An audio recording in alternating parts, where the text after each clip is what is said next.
আসসালামু আলাইকুম ওয়া রাহমাতুল্লাহ। আসসালামু ওয়ালাইকুম আলাইকুম। আসসালাম রাহমাতুল্লাহ। হুজুর সাব্বির ভাই, ক্লাসে আপনারা আছেন? সবাই কেমন আছেন? জি আলহামদুলিল্লাহ। একজন মহিলা শিক্ষার্থী বলেছে যে ক্লাস হবে না নাকি আজকে, তাই আইলাম যে হয়তো হুজুর মনে হয় না এই জন্য। জি, আমি তো ঠিক আছি আছে, পুরো ভালো আছেন হুজুর?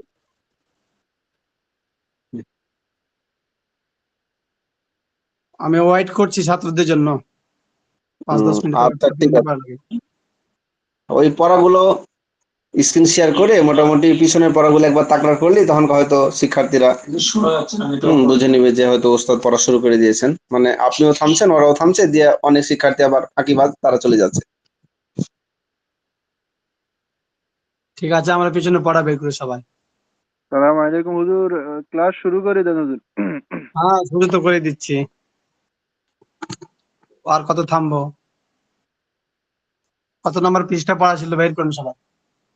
হুজুর পড়া পিছলা পড়া ছিল হুজুর, এই যে 102, 100, 101, তারপরে 98, 99।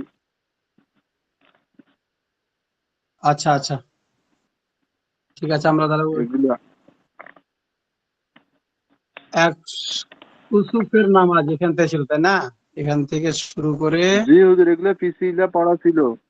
উম, নামাজের আজান ও ইকামত, এটা তো কিছু দূর হয়েছে। জানাজার নামাজ ও জানাজা ও তার নামাজ এখান থেকে আসবে হবে। হুজুর আগে এটা হচ্ছে 105 নম্বর পৃষ্ঠা।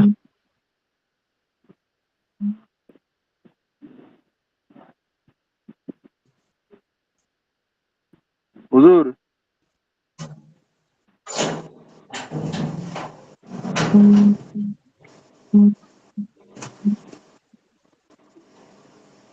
হুজুর হ্যাঁ বলেন, শুনছি তো। প্রশ্নমালাগুলো একটু ইয়ে হইতে পারে হুজুর, আলোচনা। প্রশ্নমালাগুলো হুম ঠিক আছে, তাহলে প্রশ্নগুলো ধরেন সবাই। 1 নম্বর দেখেন, এখান হুজুর থেকে নিচ থেকে প্রশ্নমালা পড়তে পড়তে আজানের মাকরুসমূহ এখানে দেখেন। আচ্ছা, প্রশ্ন প্রশ্ন হুজুর ওই যে প্রশ্ন এই যে 102 নম্বর পৃষ্ঠায় প্রশ্নগুলো একটু আলোচনা করলে বাস, এরপরে আপনার সামনের দিকে পড়া। সালাতুল খাউফ পড়ার সূরাত বয়ান করো। সালাতুল খাউফ কিভাবে পড়তে হয়? হুজুর বাদ বাকিরা সালাতু আছেন না গেছেন? সবাই আছে তো? নাজমুল সাহেব আছে কোথায় যে আছে? হুজুর সালাতুল খওফ পড়ার সুরুত বয়ান করে, একটু বলবো আমি হুজুর, দেখেন তো। হ্যাঁ বলেন। এই যে জেহাদের ময়দানে আল্লাহর দুশমনের বিরুদ্ধে যুদ্ধর অবস্থানে নামাজের বিধান রয়েছে, যেরকম রণক্ষেত্রের উত্তম হলো আলাদা আলাদা ইমামের পিছনে ইমামের পিছনে জামাতে নামাজ পড়ে নেওয়া। কিন্তু যদি সকল মুজাহিদ একই ইমামের পিছনে নামাজ পড়তে চায়, তাহলে তার শুরুত এই যে ইমাম মুক্তাদিরকে দুই ভাবে ভাগ করে দিবে হুজুর। হ্যাঁ, একদল হ্যাঁ হুজুর, আরো বলি, এক ভাগ শত্রুর মোকাবেলায় প্রস্তুত থাকবে, দ্বিতীয় ভাগ ইমামের দ্বিতীয় ভাগ হুজুর, এটা বুঝে গেছে হুজুর, মনে নাই। দ্বিতীয় ভাগ হুজুর ওই যে ইমামের পিছনে নামাজ পড়বে আর হুজুর।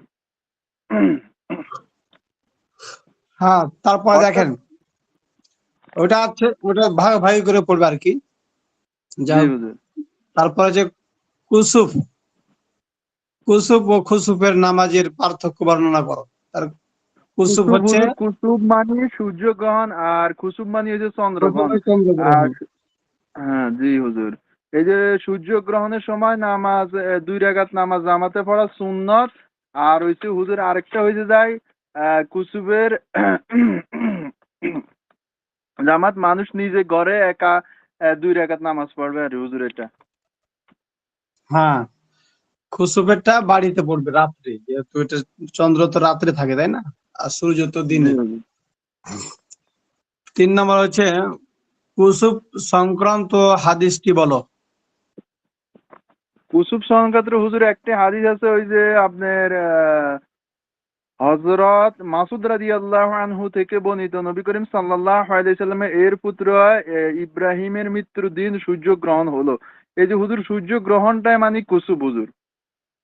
হ্যাঁ, তখন এই লোকে হুজুর আরো আছে আরে এই হাদিসটা আরে তো কমে লোকেরা বলতে লাগলো যে উম, নবীর ছেলে মারা যাওয়ার কারণে সূর্যগ্রহণ হলো। তো নবী সাল্লাল্লাহু আলাইহি সাল্লাম জানিয়ে দিলেন না, যেটা জি আল্লাহর পক্ষ হুজুর। থেকে হয়, এটা আমার ছেলে মারা যাওয়ার কারণে নয়। 4 নম্বর হচ্ছে বিভিন্ন সময়ের বিভিন্ন ভয়ের সময় নামাজ পড়ার হাদিসটি বলো। বিভিন্ন ভয়ের সময় নামাজ পড়ার হাদিসটি বলো। ও হাদিস হুজুরে একটি আছে, তার বাংলাতে ইয়ে হয়েছে, সারমর্ম হয়েছে, তোমরা যখন একটি জাতির ভয়ে কিছু দেখো তখন নামাজে আগ্রহ গ্রহণ করো আর হুজুর। এটা হচ্ছে হাদিসটির সারমর্ম বাংলা। আর আরবি হাদিসটি হুজুর মুখস্থ করতে পারি না, বাংলাটা মুখস্থ করছি। যেরকম অন্যরা হুজুর আছে না ভয় গেছে, যেমন অন্যরা যে কেউ কথা বলছে না বাকিরা। যেরকম হুজুর ওই ঝড় তুফান জলোচ্ছ্বাস এই যে এগুলোর কারণে আর শত্রুর ভয়, এই জন্য এগুলা। হ্যাঁ, তারপরে 5 নম্বর ইস্তেখারা এর অর্থ কি? আহ, হুজুর ইস- ইস্তেখারা অর্থ মানে প্রচন্ড ইস্তে- গরম ও রোদ, অনাবৃষ্টি। ইস্তেকা, এটা হলো ইস্তেখা ইস্তেখারা না, ইস্তেকা। ইস্তেখা ইস্তেকা। ইস্তেখা মানে প্রচন্ড গরম ও অনাবৃষ্টি। হ্যাঁ। 6 নম্বর ইস্তিসকা এর জন্য বের হওয়ার মোস্তাহাব গুলো বলো। হুজুর ইস্তেখারের জন্য বের হওয়ার মোস্তাব হইছে আপনার আহ, ইস্তেখার নামাজের জন্য বাইর হওয়া মোস্তাব হুজুর। তারপরে আপনি রোজা রাখা, গুনাহের থেকে মানে ইস্তেগফার করা মোস্তাহাব। তারপরে হুজুর আপনার বৃদ্ধ শিশুকে এমনকি বউ বা জন্তু জানোয়ারদেরকে সঙ্গে নিয়ে বের হওয়া মোস্তাহাব। তারপরে হুজুর আল্লাহর ভয়ে এরকম মাথা নত করে নামাজের জন্য বের হওয়া মোস্তাহাব। হ্যাঁ। 7 নম্বর হচ্ছে রুমাল উল্টা করে করার উদ্দেশ্য ও তরিকা আলোচনা করো।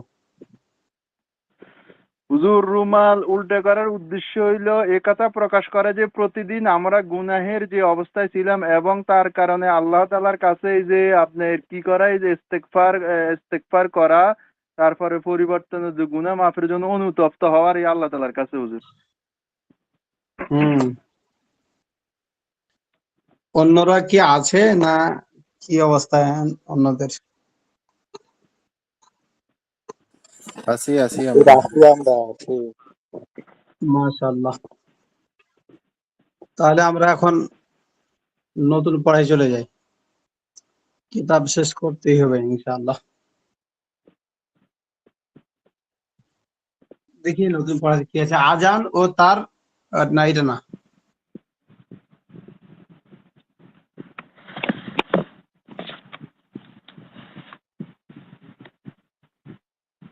হুজুর আজকে ওই যে 4 নম্বর পৃষ্ঠা থেকে শুরু হইব মনে হয় হুজুর।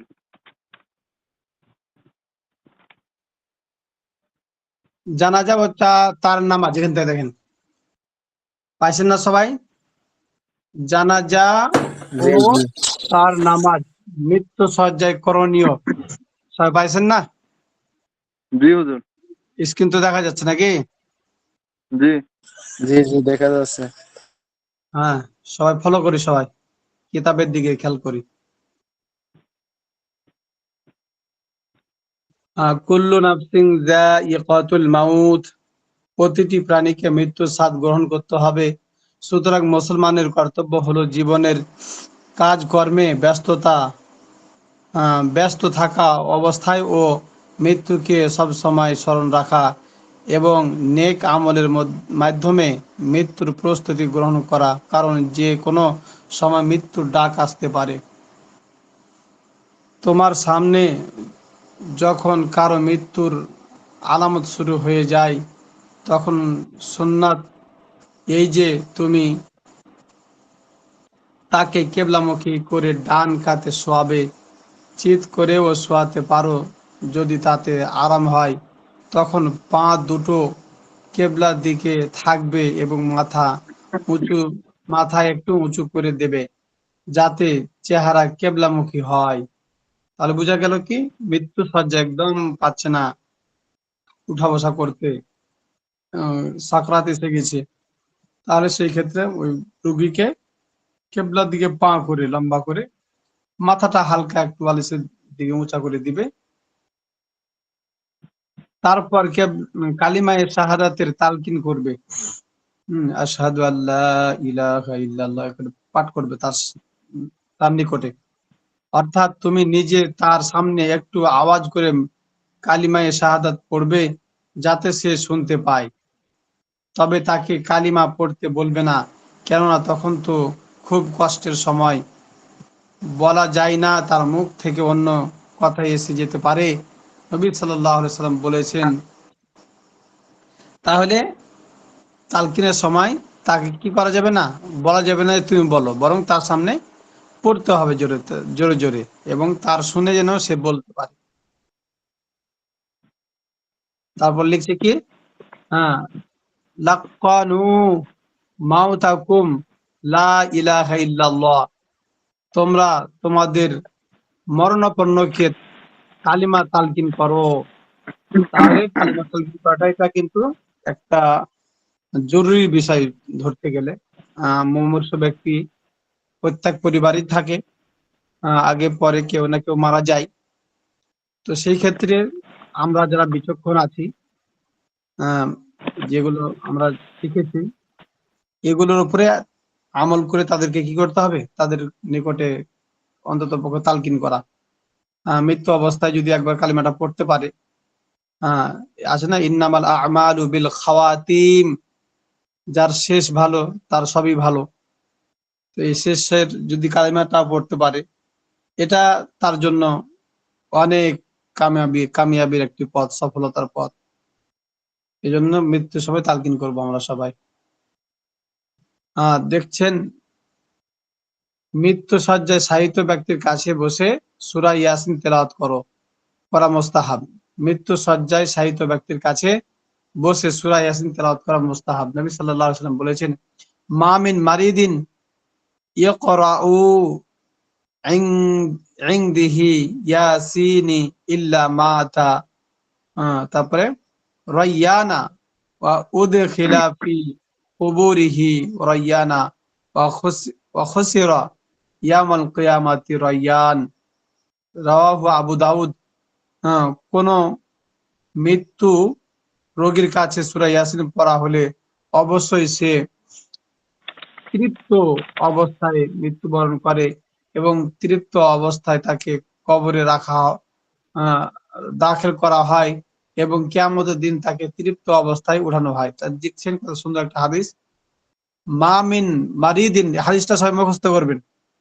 আমি কিন্তু আগামী সপ্তাহে সবার কাছে না দেখে শুনবো, বুঝছেন আপনারা? মামিন মারিদিন ইকরাউ ইনদিহি ইয়াসিনি ইল্লা মাতা রায়্যানা ওয়া উদখিলা ফি কুবুরিহি রায়্যানা ওয়া হুশিরা ইয়াউমাল কিয়ামাতি রায়্যান।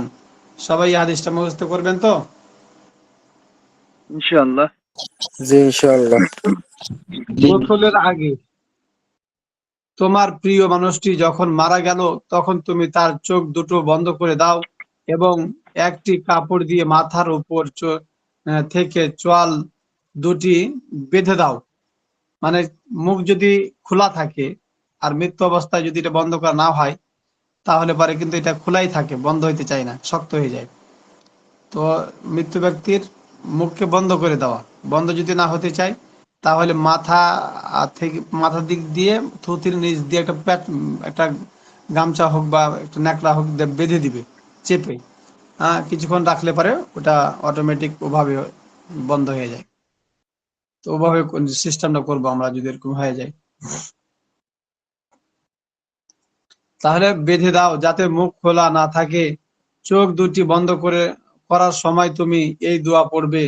চোখ দুটি বন্ধ করার সময় তুমি এই দোয়া পড়বে, বিসমিল্লাহি ওয়া আলা মিল্লাতি রাসূলিল্লাহ সাল্লাল্লাহু আলাইহি ওয়াসাল্লাম আল্লাহুম্মা ইয়াসসির আলাইহি আমরাহু ওয়া সাহহালা আলাইহি মা বা'দা মা বা'দাহ ওয়া ওয়া উসঈদুহু তো হবে বা ওয়া হ্যাঁ ওয়া উসঈদুহু বিলিকাআহ ওয়াজআল মা খরাজা ইলাইহি খায়রান মিম্মা খরাজা মিন। আল্লাহর নামে এবং আল্লাহর রসুলের মিল্লাতের উপর তার চোখ দুটো বন্ধ করছি। হে আল্লাহ, তার যাত্রা তার জন্য সহজ করে দিন এবং তার পরবর্তী অবস্থা তার জন্য আসান করে দিন এবং আপনার মিলন দ্বারা তাকে সৌভাগ্যবান করুন এবং তার গন্তব্যের স্থানকে তার রওয়ানার স্থানে স্থানের চেয়ে উত্তম করুন। অনেক সুন্দর দোয়া একটি, আমরা চাইলে মুখস্থ করতে পারি সবাই। তাহলে এখানে কি বললো? চোখ বন্ধ করার সময় এই দোয়াটা পড়বে। তারপর দুহাত বুকের উপর না রেখে দুপাশে সোজা করে রেখে দাও। অনেক সময় বুকের উপর রাখে, তো বুকের উপর রাখলে ওই শক্ত হয়ে যাওয়ার পর আর হাত সোজা হবে না, এই জন্য আগেই সোজা করে রাখতে হবে পার্শ্বে। গোসলের আগে মাইয়তের নিকটে শব্দ করে কোরআন পড়া মাকরুহ। দেখেন, গোসলের আগে মাইয়তের নিকটে কোরআন জোরে পড়া কি মাকরুহ। দূরে বসে তেলাওয়াত করা অবশ্য মাকরুহ নয়, তবে দূরে বসে পড়তে পারে, ঘরে আছে বারান্দাতে পড়তে পারে।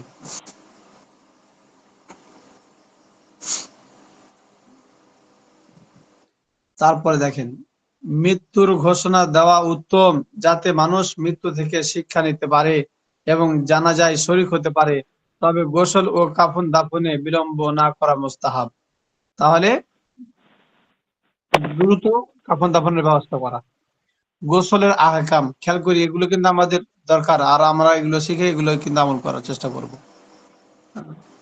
গোসলের আহকাম, কিভাবে গোসল করতে হবে, গোসল দেওয়াইতে হয়। মায়েতের গোসল জীবিতদের উপর ফরজে কিফায়া। মাইয়াতের গোসল জীবিতদের উপর ফরজে কিফায়া, মানে মাইয়াতকে গোসল দেওয়াটা হলো ফরজে কিফায়া। যদি তার গোসল না দেয় তো গুনাহগার হবে মানে জীবিতরা।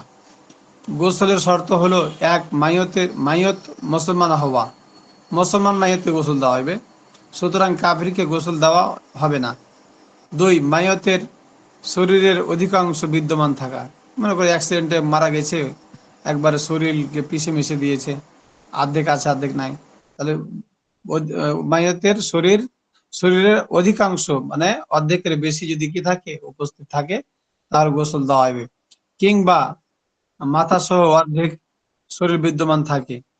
তিন, শহীদ না হওয়া, শহীদ হলে পারে তো গোসল দেওয়ার দরকার নেই। শহীদের সম্মান এই যে তাকে গোসল ছাড়া তার রক্ত মাখা কাপড়েই দাফন করা হবে। শিশু যদি পূর্ণ দেহ নিয়ে দুনিয়াতে আসে, মৃত্যু অবস্থা হলেও তাকে গোসল দেওয়া হবে। গোসলের তরিকা, গোসল দেওয়ার খাটটিকে প্রথমে 3 বার ধূপ দেওয়া, ধূপ মানে ধোয়া, এবং মাইয়তকে ওই খাটে শোয়াও। তাহলে মাইয়তকে ওই খাটে শোয়াবে। তারপর একটি কাপড় দ্বারা সতর ঢাকার ব্যবস্থা করো এবং যে কাপড়ে মারা গেছে তা সরিয়ে ফেলো। তাহলে যে কাপড়ে মারা গেছে ওই কাপড়কে খুলে নিবে, একটা বড় কাপড় দিয়ে ঢেকে দিবে শুধু। তারপর নামাজের মতো করে তাকে ওযু করাও, তবে কুলি ও নাকে পানি দেওয়ার পরিবর্তে ভেজা কাপড় দিয়ে মুখ ও নাক মুছে দাও। তাহলে কুলি করার পরিবর্তে ভেজা কাপড় দিয়ে মুছে দিবে। তারপর বড়ই পাতার ফুটানো পানি শরীরে ঢেলে দাও এবং ময়লা বিদরক খিতমি বা হালাল সাবান দিয়ে মাথা ও দাড়ি ধুয়ে দাও। আগের যুগে এগুলো ব্যবহার করতো আর কি।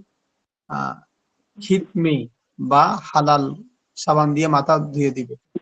বড়ই পাতা না পেলে শুধু পানি যথেষ্ট। তারপর বাম খাতে শুয়ে ডান পার্শ্ব থেকে পানি ঢালো।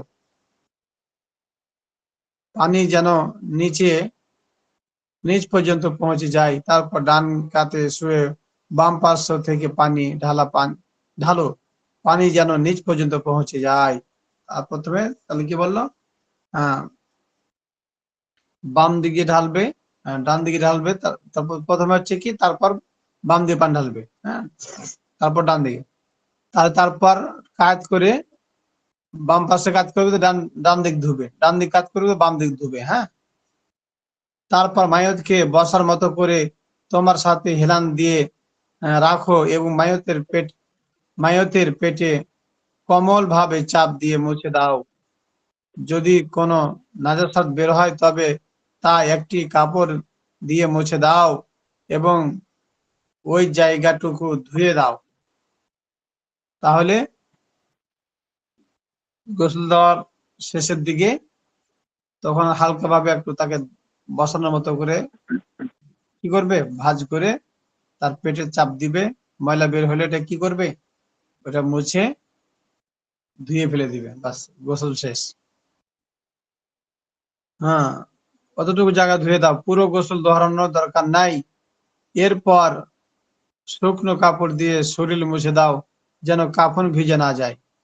এবার মাইয়তের মাথায় ও দাড়িতে হানুত সুগন্ধি মেখে দাও এবং সেজদার অঙ্গগুলোতে কর্পূ মেখে দাও। সেজদার অঙ্গগুলোতে কর্পূ, যেগুলো কর্পূ পাওয়া যায়, কর্পূ দিলে পারে ওগুলো তাড়াতাড়ি পচে না আর কি। মাইয়তের নখ ও চুল কাটবে না এবং চুল ও দাড়ি আঁচড়াবে না, কাটবেও না, আঁচড়াবেও না। শুনতেছেন ভাই? জি জি ওস্তাদ। জি হুজুর, জি শুনে গেছে। মনটা ছোট হয়ে গেছে হুজুর। কাফনের বয়ান। মাইয়তকে কাফন দেওয়া ফরজে কিফায়া, মাইয়তকে কাফন দেওয়া ফরজে কিফায়া। সমস্ত শরীর ঢাকার পরিমাণ কাফন দ্বারা আহ, ফরজে কিফায়া আদায় হয়ে যায়। মাইয়ত কাপড়ের মাত্রা, মাইয়তকে কাফন দেওয়া ফরজে কিফায়া দিতেই হবে মোটামুটি। মাইয়তের নিজস্ব সমগ্র মাল থেকে কাফনের ব্যবস্থা করা হবে। মাইয়তের যে মালামাল তারা আছে দুনিয়াতে, সেখান থেকে মাইয়তের কাফনের ব্যবস্থা করবে। কাফনের খরচ ঋণ, ওসিয়ত ও মিরাসের উপর অগ্রবর্তী হবে, কেননা কাফন হলো মাইয়তের প্রয়োজন।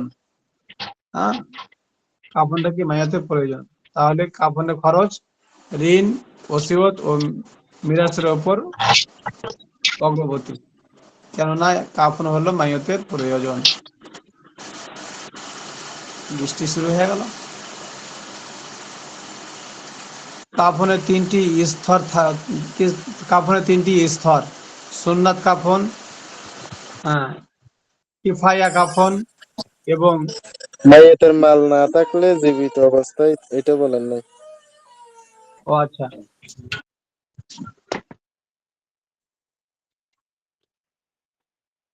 ও একটু ছুটে গেছে। মায়েতের মাল না থাকলে জীবিত অবস্থায় তার উপর যাদের ভরণ পোষণ জরুরি ছিল তারা কাফনের খরচ বহন করবে। তাদের কারো মাল না থাকলে বাইতুল মাল থেকে খরচ করা হবে। বাইতুল মাল থেকে সম্ভব না হলে সক্ষম মুসলমানদের উপর ওয়াজিব হবে। যারা ধনী অর্থাৎ যারা দিতে পারবে তারা দিবে, কাফন দিতে হবে। কাফন যে আমরা কিনে দিই কিনা, কিনে দেওয়াটা জরুরি না, বাড়ির কোনো কাপড় দিয়ে ঢেকে দিতে পারলেই কাফনের হক আদায় হয়ে যাবে। কাফনের তিনটি স্তর, যথা সুন্নাত কাফন, কিফায়া কাফন এবং রুজু রুজু জরুরতের কাফন। পুরুষের সুন্নাত কাফন তিনটি। পুরুষের সুন্নাত কাফন কয়টি ভাই? তিনটি। তিনটি। একটা নাম হচ্ছে তিনটি। কি কামিজ, তিনটি ওস্তাদ। দুই ইজার, তিন হচ্ছে কি লিফাফা। পুরুষের জন্য কিফায়া কাফন হলো ইজার ও লিফাফা, এর কম হওয়া মাকরু। জরুরত কাফন হলো ওই পরিমাণ যা জরুরতের সময় পাওয়া যায়। হোক না তা সতর ঢাকা পরিমাণ, মানে কাফনই পাচ্ছে না, এমন জায়গাতে মারা গেছে, কাফন দিতে হবে, তো কাফনই পাওয়া যাচ্ছে না, তো যতটুকু পাওয়া যায় মানে সতর ঢাকার জন্য অতটুকু জরুরত।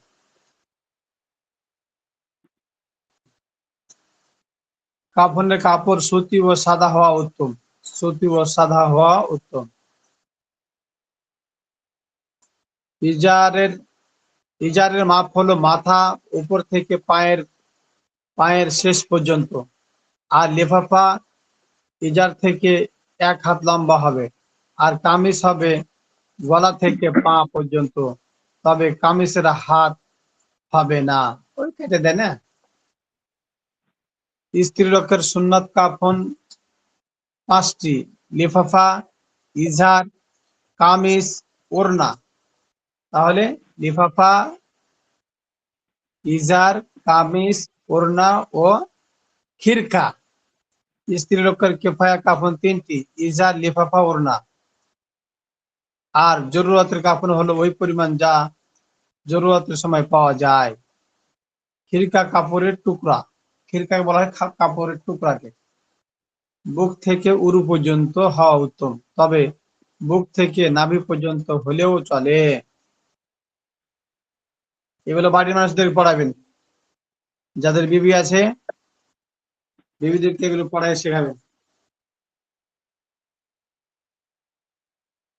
জি ওস্তাদ। কাফন পরানোর তরিকা। তুমি তোমার প্রিয়জনকে কাফন পরানোর আগে তাতে 3 বার ধূপ দাও। তারপর প্রথমে লিফাফা বা চাদর বিছাও, তার উপরে ইজার রাখো, তার উপরে কামিজ রাখো, তারপর মাইয়তকে রাখো। প্রথমে কামিজ পরাও, তারপর তারপর প্রথমে বাম দিক থেকে এবং পরে ডান দিক থেকে ইজার ভাঁজ করো। অর্থাৎ তাহলে আগে বিছাবে কোনটা? ইজার, তারপর লিফাফা, তারপরে কামিজ, তারপরে মাইয়তকে রাখবে, তারপরে কামিজটা পরানোর পরে ইজারের বাম দিকটা রাখবে, তারপরে ডান দিক, তারপর লিফাফার বাম দিক, তারপর ডান দিক, এভাবে। মানে ডান দিকটা সবসময় উপরে রাখবে আর কি। স্ত্রী লোককে কাফন পরানোর তরিকা এই যে, প্রথমে লিফাফা বিছানো হবে, তার উপরে ইজার বিছানো হবে, তার উপরে কামিজ বিছানো হবে। প্রথমে কামিজ পরানো হবে এবং চুল দুটি বেনি করে দুদিক থেকে বুকের উপর কামিজের উপরে রাখা হবে, কামিজের উপর রাখা হবে। তারপর তার তারপর তার মাথায় ওড়না দেওয়া হবে, মাথাটাকে সুন্দরভাবে পেঁচিয়ে ওড়না দেওয়া হবে, তবে পেঁচানো হবে না, বাঁধাও হবে না। তারপর ইজারকে প্রথমে বাম দিক থেকে এবং পরে ডান দিক থেকে পেঁচানো হবে। তারপর খিরকা বা বুক বাঁধা হবে। তারপর লিফাফা প্রথমে বাম দিকে, পরে ডান দিকে পেঁচানো হবে।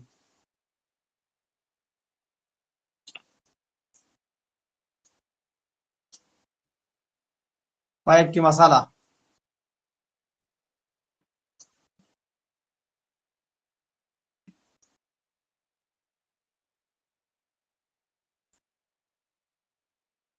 কাফনের কাপড় পাক হওয়া শর্ত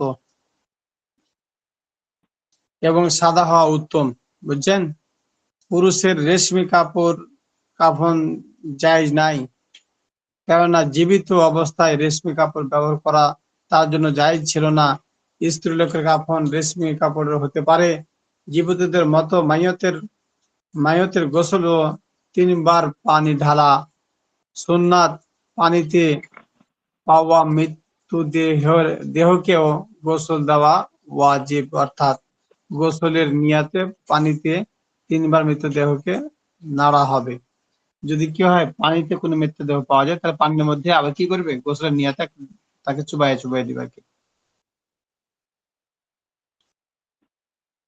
তারপরে দেখেন নাম্বার 3, পুরুষ পুরুষকে এবং স্ত্রী লোককে স্ত্রী লোককে গোসল দিবে। পুরুষ পুরুষকে, মহিলা মহিলাকে আর কি। এর বিপরীত করা জায়েজ নয়। তবে স্ত্রী তার স্বামীকে গোসল দিতে পারে, কিন্তু স্বামী তার স্ত্রীকে গোসল দিতে পারবে না। বুঝছেন মাসলাটা কত সুন্দর? স্ত্রী লোককে গোসল দেওয়া হবে, পুরুষ লোককে গোসল দেওয়া হবে। তবে স্ত্রী চাইলে তার স্বামীকে গোসল দেওয়াতে পারবে, কিন্তু স্বামী কখনো পারবে না তার স্ত্রীকে গোসল দেওয়াতে। নাম্বার 4, স্ত্রীলোককে গোসল দেওয়ার জন্য পুরুষ ছাড়া কাউকে পাওয়া না গেলে পুরুষ তাকে শুধু তায়াম্মুম করাবে। মারহাম হলে খালি হাতে, আর না মাহারাম হলে হাতে কাপড় পেঁচিয়ে। মানে মাহারাম মহিলা যদি হয় তাহলে খালি হাতে তায়াম্মুম করাবে, আর যদি মাহারাম না হয় তাহলে হাতের মধ্যে তেনা পেঁচিয়ে তাকে খালি তায়াম্মুম করাবে, গোসল দেওয়া হবে না। প্রশ্ন, প্রশ্ন বলা, জানাজার নামাজ, মাইয়তের জানাজা পড়া মুসলমানদের উপর ফরজে কিফায়া। কোনো একজন মুসলমান যদি জানাজা পড়ে নেয় তবে অন্যদের থেকে ফরজে কিফায়া রহিত হয়ে যাবে, কিন্তু একজনও যদি না পড়ে তাহলে সবাই গুনাহগার হবে। তবে যারা মৃত্যুর খবর পায়নি তাদের গুনাহ হবে না। সুন্দর। যাদের উপর নামাজ ফরজ তাদের উপরই জানাজা নামাজ পড়া ফরজ, যদি মৃত্যুর খবর পেয়ে থাকে।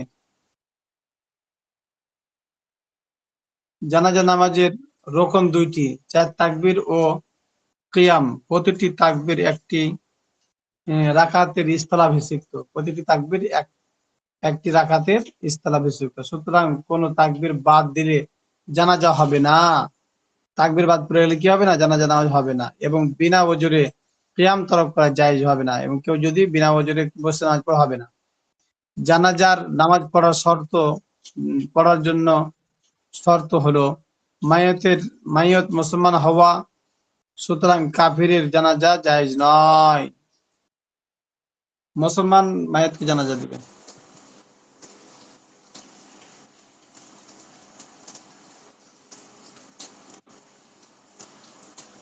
2, হুমকি ও হাকিকি নাজাসাত থেকে মাইয়তের পাক হওয়া, সুতরাং গোসলের আগে জানাজা পড়া জায়েজ নয়।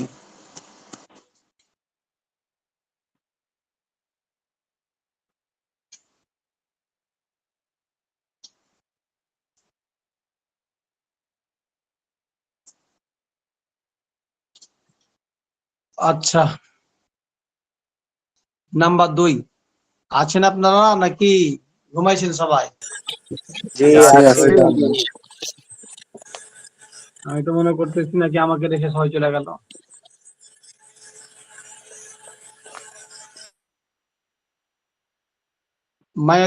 মাইয়ত মুসলমান হওয়া, সুতরাং কাফিরের জানাজা জায়েজ নয়। 2, হুকমি ও হাকিকি নাজাসাত থেকে মাইয়তকে পাক হওয়া, সুতরাং গোসলের আগে জানাজা পড়া জায়েজ নয়। মাইয়ত বা তার অধিকাংশ দেহ ইমামের সামনে হাজির থাকা, সুতরাং গায়েবানা জানাজা জায়েজ নেই। বলেন। এই যে এখানে হুকুমি ও হাকিকি এটা একটু বুঝিয়ে বলেন হুজুর। আচ্ছা, 2 নম্বরটা, হুকমি ও জি হাকিকি হুজুর। নাজাসাত থেকে মাইয়তকে পাক করা। হুকমি বলতে যেমন ফরজ গোসল হয়ে আছে, কেউ জানে না, নাপাক, তার গায়ে নাপাক লেগে নাই, কিন্তু সে অটোমেটিক কি নাপাক। আর হাকিকি তার গায়ে নাপাক লেগে আছে, সেখান থেকে পরিষ্কার করা। নাম্বার জি 4, হুজুর। মাইয়তকে মাইয়তকে মুসল্লিদের সামনে মাটিতে রাখা, সুতরাং মাইয়তকে মুসল্লিদের পেছনে রেখে এবং গাড়িতে বা মানুষের কাঁধে রেখে জানাজা পড়ার সহি নয়। তাহলে মাটিতে রাখতে হবে। তবে ওজরের কারণে মাটিতে না রেখে জানাজা পড়া জায়েজ হবে। মনে করেন রাখার কোনো সঠিক জায়গা নাই, তাহলে কেউ ধরে রাখলো আর জানাজা পড়লো বাকিরা, তাহলে পারে জায়েজ আছে। জানাজা যদি খাটিয়া থাকে আর খাটিয়া মাটিতে রাখা হয় তাহলে কোনো অসুবিধা নাই, এটা তো আমাদের দিয়ে করা হয়। ধরেন শিশু যদি জীবিত অবস্থা দুনিয়াতে এসে তারপর মারা যায় তাহলে তার জানাজা পড়া হবে। যদি মৃত্যু অবস্থা দুনিয়াতে আসে তাহলে তার জানাজা নেই। মৃত্যু অবস্থা জন্মে তার কি হবে না, জানাজা হবে না, তবে তাকে গোসল দেওয়াইতে হবে। বরং তাকে গোসল দিয়ে কাপড়ে পেঁচিয়ে দাফন করা হবে। কান্না বা নড়া চড়া হলো প্রাণ থাকার আলামত। কান্না বা নড়াচড়া প্রাণ থাকার আলামত। জানাজার জানাজার নামাজের সুন্নাত। জানাজার নামাজের সুন্নাত এই যে এক মাইয়ত পুরুষ হোক বা নারী, ইমাম মাইয়তের বুক বরাবর দাঁড়াবে। 2, প্রথম তাকবীরের পর ইমাম ও মুক্তাদি সানা পড়বে। 3, দ্বিতীয় তাকবীরের পর নবী সাল্লাল্লাহু আলাইহি সাল্লামের উপর দুরূদ পড়বে, অর্থাৎ আল্লাহুম্মা সাল্লি আলা মুহাম্মাদ। এটা চতুর্থ তাকবীরের পর ইমাম আহ কই 3, দ্বিতীয় তাকবীরের পর নবী সাল্লাল্লাহু আলাইহি ওয়াসাল্লাম দুরূদ পড়বে। তৃতীয় তাকবীরের পর মাইয়তের জন্য দোয়া করবে। মাইয়ত বালিগ হলে পুরুষ হোক বা স্ত্রী লোক এ দোয়া পড়বে। আল্লাহুম্মা মাগফির লি হাইয়িনা ওয়া মাইয়িতিনা ওয়া শাহিদিনা ওয়া গায়িবিনা ওয়া সাগীরিনা ওয়া কাবীরিনা ওয়া যাকিরিনা ওয়া উনসানা। আল্লাহুম্মা মান আহইয়াইতাহু মিন্না ফাআহইহি আলাল ইসলাম ওয়া মান তাওফাইতাহু মিন্না ফাতাওফাহু আলাল ঈমান। মাইয়ত নাবালিগ ছেলে হলে এই দোয়া পড়বে। আল্লাহুম্মা জাআলহু লানা ফারাতাম ওয়া জাআলহু লানা আজরাম ওয়া যুখরা ওয়া জাআলহু লানা শাফিআন ওয়া মুশাফফা। মাইয়ত যদি নাবালিগা মেয়ে হয় তাহলে এই দোয়া পড়বে। আল্লাহুম্মা জাআলহা লানা, হুর জায়গাতে হা পড়বে শুধু। আল্লাহুম্মা জাআলহা লানা ফারাতাম ওয়া জাআলহা লানা আজরাম ওয়া যুখরা ওয়াজআলহা লানা শাফিআতাম ওয়া মুশাফফা। চতুর্থ তাকবীরের পর 2 দিকে সালাম বলে নামাজ শেষ করবে। আসসালামু আলাইকুম ওয়া রাহমাতুল্লাহ ভাবে। তারপর ডান দিকে বাম দিকে। শুধু প্রথম তাকবীরে হাত তুলবে, অন্যান্য তাকবীরে হাত তুলবে না। এই তাকবীর তোলার বিষয়টা, হাত তোলার বিষয়টা হলো খুবই ক্রিটিক্যাল। একদল হাত তুলে আরেকদল হাত তুলে না।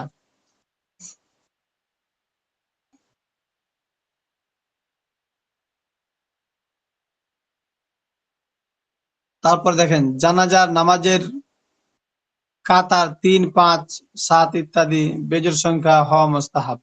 জানাজার নামাজের কাতার কি হওয়া মুস্তাহাব? বেজোড় হওয়া। 3, 5, 7 এরকম হইতে পারে। কয়েকটি মাসালা।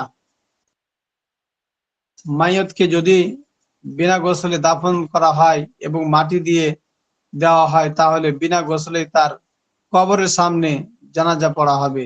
আর মাটি দেওয়া না হলে কবর থেকে তুলে গোসল দেওয়া হবে, তারপর জানাজা পড়ে দাফন করা হবে। মাইয়তের ওলি যদি জানাজা পড়ে ফেলে তাহলে আর জানাজা দোহরানোর সুযোগ নেই। ওলি বলতে গার্জিয়ান, বাড়ির পক্ষ থেকে জানাজা একবার পড়ে নিয়েছে, এখনো মানুষ পড়তে পারেনি, তো এখন আর দ্বিতীয়বার দোহরানোর কোনো প্রয়োজন নেই, ওইটাই জানাজা যথেষ্ট হবে।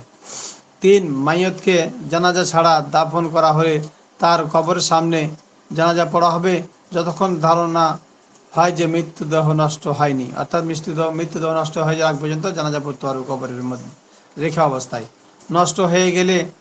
নষ্ট হয়ে গেছে বলে ধারণা হলে আর জানাজা পড়া যাবে না। 4, একাধিক জানাজা একসঙ্গে হাজির হলে উত্তম হলো প্রত্যেকের নামাজ আলাদা আলাদা করে পড়া, তবে একসঙ্গেও পড়া যায়। সব জানাজা একসঙ্গে পড়লে জানাজাগুলোর ইমামের সামনে লম্বা কাতার করে রাখা হবে। প্রথমে পুরুষের, তারপর বালকদের, তারপর স্ত্রী লোকদের রাখা হবে। অর্থাৎ জানাজা যদি কি আছে, পুরুষ নাবালেগ আর স্ত্রী লোক আছে, তাহলে প্রথমে বড় বালক পুরুষকে, তারপরে নাবালক, তারপরে স্ত্রী লোকদেরকে রাখা হবে। 5, বিনা ওজরে মসজিদের বিনা ওজরে মসজিদে মাইয়তের জানাজা পড়া মাকরুহ। ওজর ছাড়া মসজিদে পড়া যাবে না, এটা মাকরুহ। চাইলে পড়তে পারে মাকরুহ হওয়া সত্ত্বেও। ওজরের কারণে হলে মাকরুহ হবে না, আবার ওজরের কারণে হলে কি হবে, মাকরুহ হবে না। মাইয়তকে মসজিদের বাইরে রাখা হবে, মাইয়তকে মসজিদের বাইরে রাখা হবে, আর মসজিদের ভিতর থেকে মুসল্লি নামাজ পড়বে। জানাজা বহন, আচ্ছা এই পাতাটা শেষ করি। জানাজা বহন ও দাফন। জানাজা বহন করা এবং জানাজার পিছনে পিছনে যাওয়া এবং দাফনের শরীক হওয়া সুন্নাত। তবে জানাজার সাথে স্ত্রী লোকদের যাওয়া মাকরুহে তাহরিমি, অর্থাৎ হারাম বরাবর, মহিলারা যাবে না।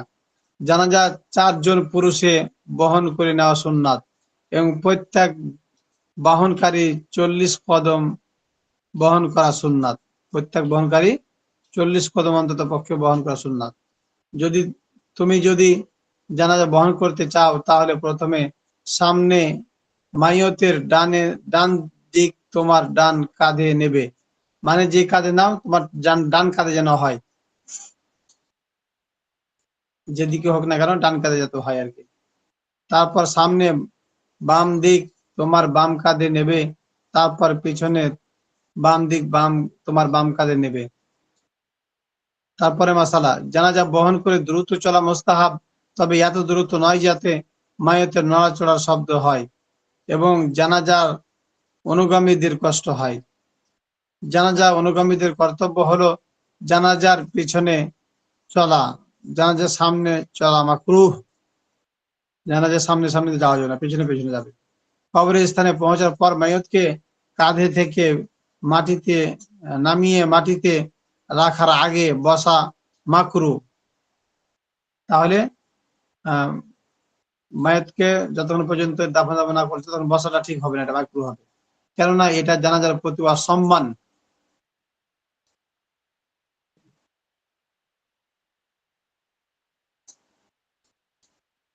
দাফনের আহকাম,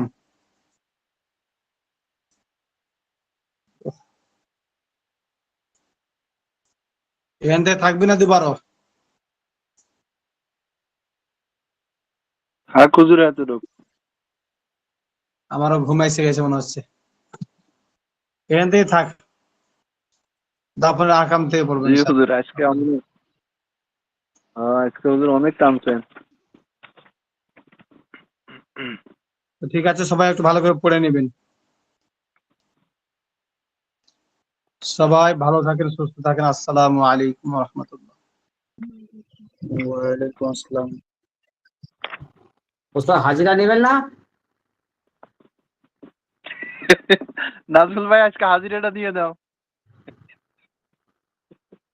হাজিরা নেওয়া হয়ে গেছে? নাজমুল ভাই, আজকে হাজিরাটা নিয়ে নেন। কই গেছেন আপনি? বলছি আমি তো মাঝে মাঝে টাওয়ার ডিস্টার্ব করছিল, তোমাদের হাজিরা দেওয়া হয়ে গেছে? আপনি মাঝে মাঝে ঘর বন্ধ করতে চান। না না, 4G 5G নেট, তো 4G নেট মাঝে মাঝে কেটে যাচ্ছিল।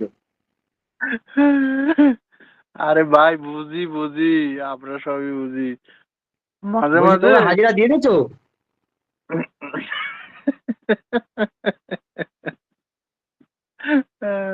আজকে তো হুজুরে হাজিরে নেয় নাই। ও, আমি শুরু থেকেই আছি, নাজমুল ভাই। বুঝতে পারছো, এবার একবার দুবার কেটে গেছিল।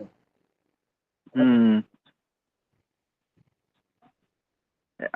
কিন্তু আজকের পড়াটা অত্যন্ত গুরুত্বপূর্ণ ছিল, মরার বিষয় নিয়ে, কাফন দাফন নিয়ে, আরো আসলে এগুলা অত্যন্ত একটা গুরুত্বপূর্ণ পড়া, একদম গুরুত্বপূর্ণ গুরুত্বপূর্ণ, মশলা। মারাত্মক। আচ্ছা আমি কি বলি শোনো, ওই ওই যাগুলো পড়ালো ওইগুলো তো মানে গ্রামের আমলোক তো জীবনে জানেও নি, মরার কাপড় 3টা, এবার সাদা কাপড় না থাকলে নিজের কাপড়, যেসব পড়ালো ওইসব বললে ঝামেলা হবে না তো? না, আপনি এটা এটা ভালো করে পইরা তারপরে বয়ান করবেন, সমস্যা হ্যাঁ কি আছে? ভালো করে তো বলবো, অবশ্যই অবশ্যই, ও আমার ওদিকে বেশি অসুবিধা নেই, ভয় ভয় লাগে না আমার। তো ভালো করে তো বলবো, আমি হ্যাঁ। বলছি গ্রামের আমলোক মুরব্বী জানে না, যদি জিজ্ঞেস করে ও কিতাবটা নিয়ে দেখিয়ে দেবো। ফেসবুকেও বলেন, আমরাও যেন শুনতে পারি। আমার ফেসবুকে তো সব, যে আমি যা পড়ি সব ফেসবুকে আছে। হুম। তাই না? হ্যাঁ, শরীরটা ভালো আছে? শরীরটা ভালো বলতে আলহামদুলিল্লাহ ভালো, একটু কাশ। জেনারেল ভাই কাছে কাছে। না, ওই যে জ্যৈষ্ঠ মধু খাই, জ্যৈষ্ঠ মধু আছে না, জ্যৈষ্ঠ মধু খাইবেন। মিষ্টি মুষ্টি খেতে হয় সকালে খালি পেটে।